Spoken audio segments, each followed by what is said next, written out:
每期节目里呢，我都会鼓励大家参与到摄影中来。那毕竟我们是一档聊摄影的节目嘛，干脆这期咱们就来一期纯聊摄影的啊。那么坐在我旁边的呢是孟导孟纪元先生。大家好，很高兴在这里相识。孟导呢是一位电影导演、纪录片导演，他的作品非常多啊，大家可以去网上搜一下。但是对于我个人来讲啊，有一个作品我印象非常深啊，就是一个多集的纪录片，每集50分钟，叫《枪》。这个作品呢，估计90后的朋友应该会比较熟悉吧，在各大平台呢都有被搬运过啊，都是从央视搬运过来的。因为孟导的纪录片呢都是在央视播出的。那孟导本人呢是有着丰富的影视从业经验，也有深厚的美术功底。更重要的呢，他是一位摄影爱好者。那这次来到 ZPH 呢，就是想跟大家好好聊聊摄影。记得点赞关注我们啊！欢迎收看 ZPH， 记得点赞关注我们啊，因为这样对我们的帮助非常大。还有一点注意啊，这期我们聊的摄影啊是不限器材的，那无论您使用的是什么摄影设备，都在我们这次聊天范围之内。哎呀，这期节目咱们已经拖了多长时间了？有1年多了吧？可不嘛，还真有1年多了。哎呀，而且非常可惜的是，中间还错过了您的摄影展。是啊，当时邀请你当时可能太忙了。哎，没有办法，这点是真的非常可惜的。而且因为这次摄影展还都是孟导的大画幅摄影作品。展览的规模也非常大，非常可惜我没有亲临现场，但是没有关系。那下面咱们放一些孟导用大画幅拍摄的摄影作品啊，这些作品呢都是策展方精挑细选过的。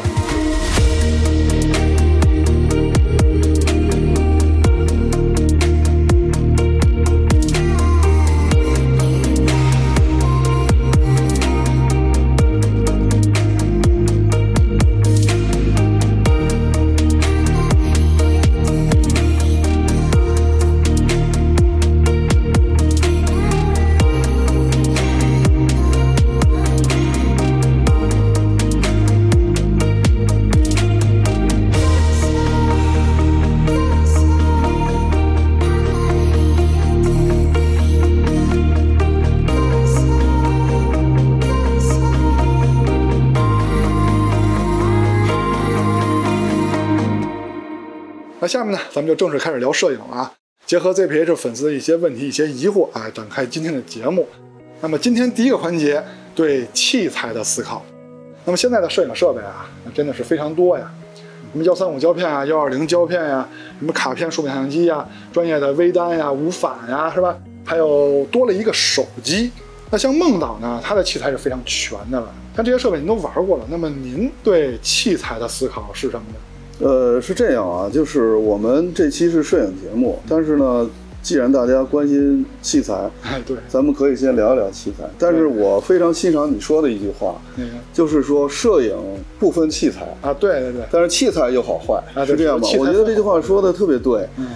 你比如一般我们去一个地方旅游，我们去一个地方去拍，对，到了一个新的地方，比如说新疆啊、西藏啊，你到了那些无人区啊，那你可能被那种自然的景观深深的打动，没错，你不自觉的你就会拿起相机，对吧？甚至拿起手机了。那今天由于方便，你可能咔咔一下，一趟回来几百张、上千张。但是我想问一个问题，就是这些照片回来你整理吗？第二呢，就是说你筛选吗？第三，你认真的看过这张照片吗？第四，你认真的思考过这张照片吗？对，80%的人这些照片拍完也就放那儿了。你就不会再去翻它去了，对的。您说有点保守这个数字，我觉得不止80%。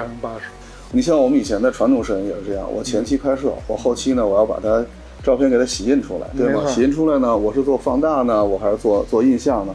它是一个全过程。那其实数码相机，我认为如果玩数码相机不要紧，它也是一个完整的过程。那么就是说，你前期拍了这么多，你回来要整理，你回来要去看，对吗？你要去做筛选，对啊，要挑出你认为最满意的照片，这是一个每个人都要经历的一个过程。但是我只是觉得说，数码相机呢，你前期拍的越多，你后期其实越没有时间和信心去整理。那我原来就我自己亲身经历也是，就是你第一次使用数码相机的时候，非常激动，因为我觉得你没有压力了，你没有成本了。但是后来随着这个慢慢你的一个思考过程慢慢的渗透进入以后呢，你会发现，你其实在出去的时候，你的快门是越来按的越少了啊，对，快门按的越来越少了。对，我觉得这是一个好现象，就是说你在考虑说，我拍什么，我表达什么，对吧？我去记录什么了？那这个时候是咱就说思考问题了，对吗？你不会那么随意的，就那么太随意、太随便了这样的。那么作为您一个什么设备都经历过的人，那么您是怎么看器材和器材之间的不同呢？数码相机，因为它还是那句话嘛，科技以人为本，所以呢，它在里面设计了无限的可能性，为的是提供更方便、更全面的一个摄影支持，对吧？举个简单例子，你拍一个窗口的人啊，站在窗口的人，站在窗口的人，就你在屋里，你往外拍，这个时候你会碰到一个问题，就是说，你要是把人拍清楚了，你基本后面的窗户外面的景物就爆掉了。对。但是呢，你要是想把外面记录清楚的话，人基本就成一个剪影了。那我们的数码相机呢，其实你单张记录的话，一样是面临这个问题，就是你要暗部还是要亮部？我知道您下边要聊什么了，要聊手机了，对吧？对，手机摄影呢，它解决了这个问题了。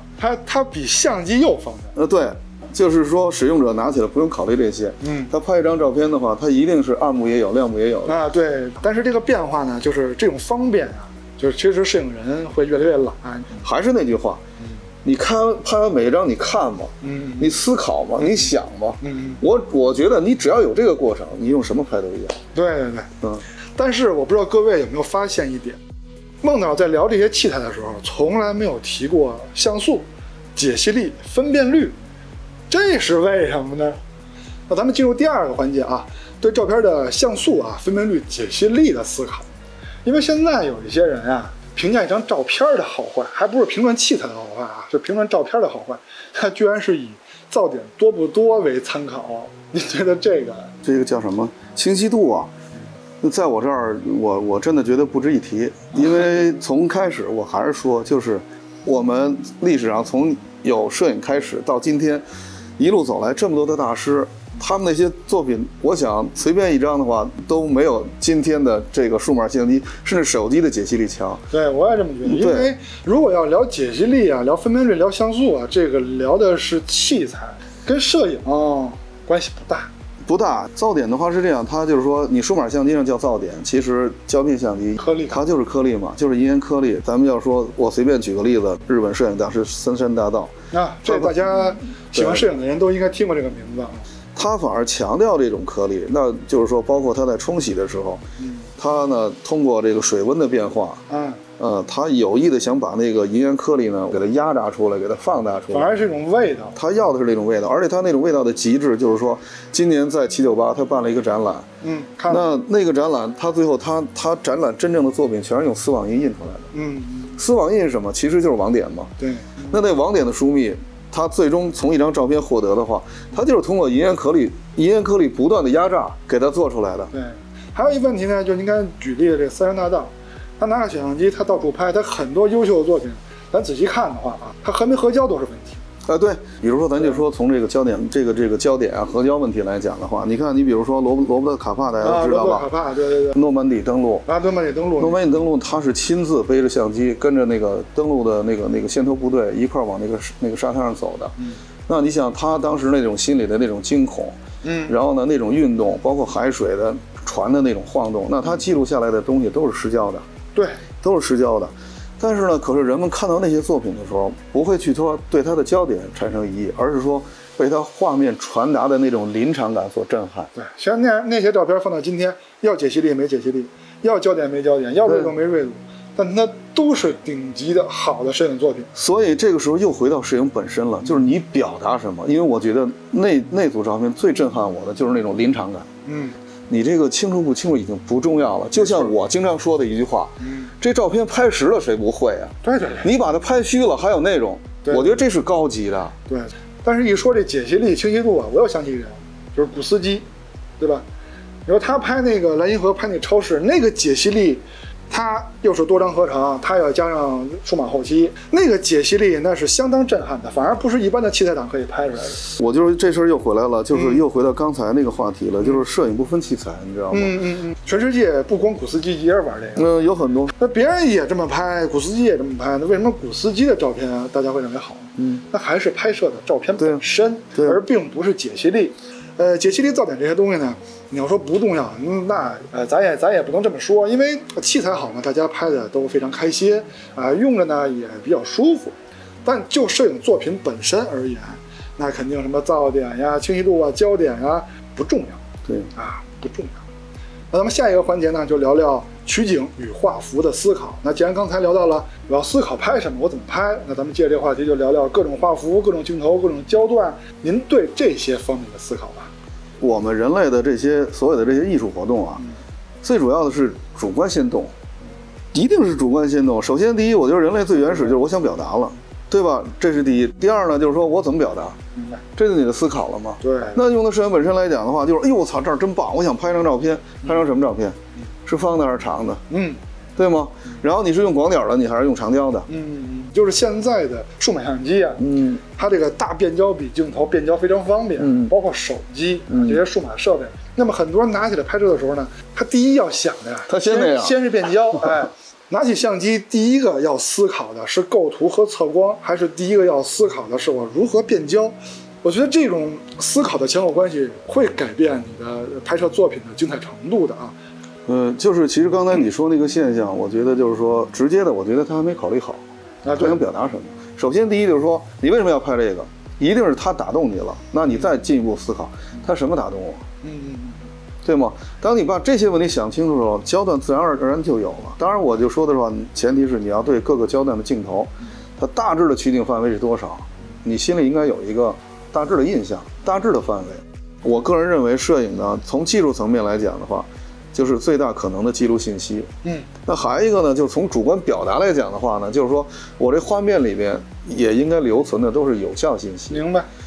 对被摄物体信息量的感动和选择焦段的不同，这点是完全可以带入到数码相机跟手机里的，对吧？虽然说现在的数码相机还有手机，它的视角可以选择的非常多，它非常的方便，但是还是那点要注意的就是，从最开始你要先观察你要拍什么，你拍摄物体中到底哪些信息量是能感动你的，拍摄之前先去思考，会对你拍摄出一张漂亮的照片很有帮助的。那咱们聊第4部分啊，叫真实的谎言。这部分呢是跟色彩有关的。那刚才孟导一句话也非常打动我，就是好吃的好看的它没有绝对标准，它人跟人不一样。但是现在呢，数码摄影啊老有一个论调，就是它呈现的色彩越接近真实越好。我不知道您对这个观点怎么看？我觉得这是一个伪命题。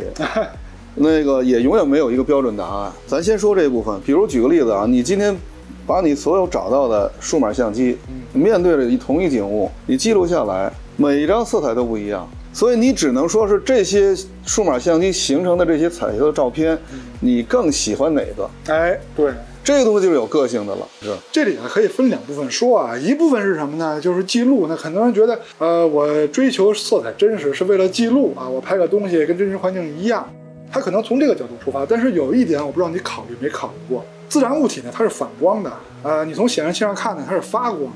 那在你的显示器上看也许一样，然后你拍摄完之后发给别人，别人用他的显示器看，那色彩还能一样吗？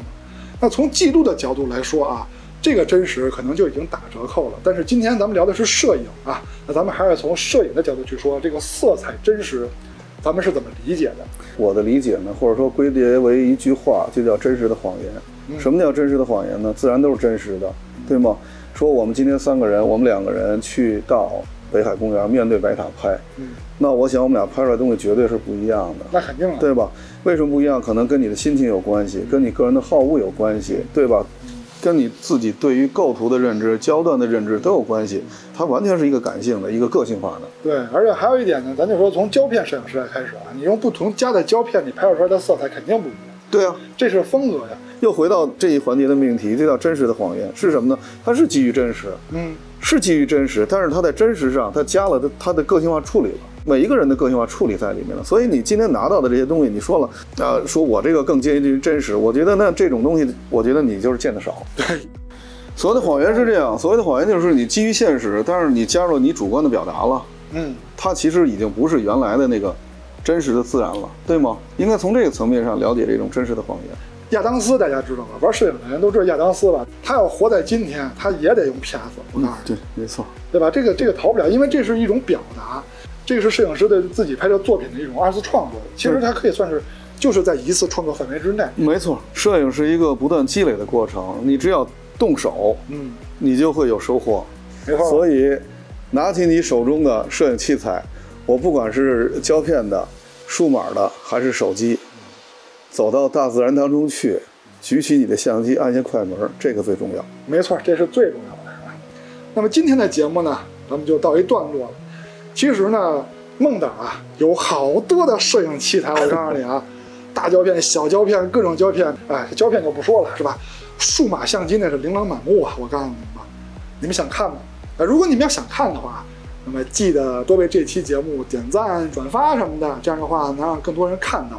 如果播放量好呢，咱们可以再聊一期啊，聊聊器材。当然，我们聊器材呢，也是建立在摄影基础之上的，我们并不是器材党，但是确实好多好玩的设备，很值得一说啊。